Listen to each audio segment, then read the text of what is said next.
बिस्मिल्लाहिर्रहमानिर्रहीम। नबी अकरम सल्लल्लाहु अलैहि वसल्लम का एक इरशाद है, खैरुल उमूर औसतहा। मैं समझता हूँ कि ये जो हदीस मुबारका है ये ज़िंदगी गुजारने का एक बेहतरीन असूल है और एक गोल्डन प्रिंसिपल है, और इसको मेरा ख्याल है कि हमें ज़िंदगी के हर शोबे में हर वक्त अपने सामने रखना चाहिए। वैसे तो नबी पाक सल्लल्लाहु अलैहि वसल्लम के जितने भी इरशादात हैं वो सारे आपने जो फरमाए हैं वो हमारे लिए मशअल राह हैं और दीन और दुनिया दोनों में हमारे लिए कामयाबी का बायस हैं।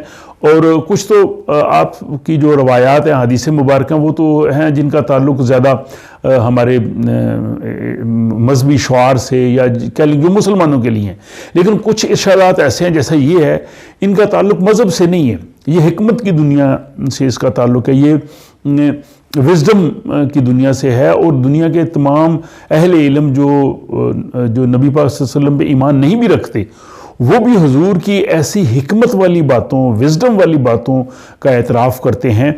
और मैं समझता हूँ कि एक ऐसी कोशिश होनी चाहिए, मैं भी अपने तौर पे कर रहा हूँ कि एक ऐसी वो बुक आए जिसमें वो नबी पाक सल्लल्लाहु अलैहि वसल्लम के वो तमाम इरशादात हों जिनका ताल्लुक़ हिकमत की दुनिया से हो, विज़डम की दुनिया से हो। अभी हाल ही में हमारे बुज़ुर्ग दोस्त प्रोफेसर शरीफ बका साहब ने एक बच्चों के लिए हदीस मुबारक की एक किताब लिखी है जिसका पेश लफ्ज़ लिखने का मुझे शर्फ हासिल हुआ है। उसमें वही हदीस मुबारक हैं जो बच्चों को अमली आम ज़िंदगी में जो है वो मैनर्स सिखाती हैं, एक अच्छा इंसान बनाती हैं।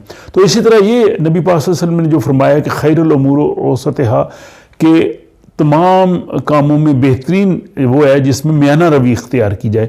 तो ये मियाना रवि हम ज़िंदगी के कोई भी शोबा ले लें, अगर उसमें हम अगर मियाना रवि से चलेंगे तो हमें कोई नुकसान भी नहीं होगा, परेशानी भी नहीं होगी और हम कामयाबी की तरफ जाएंगे। तो ये एक मैं समझता हूँ एक सुनहरा असूल था और मुझे ये बहुत ही जो है इंस्पायरिंग लगा, इसलिए मैंने कहा कि मैं आपसे भी ज़रूर शेयर करूँ।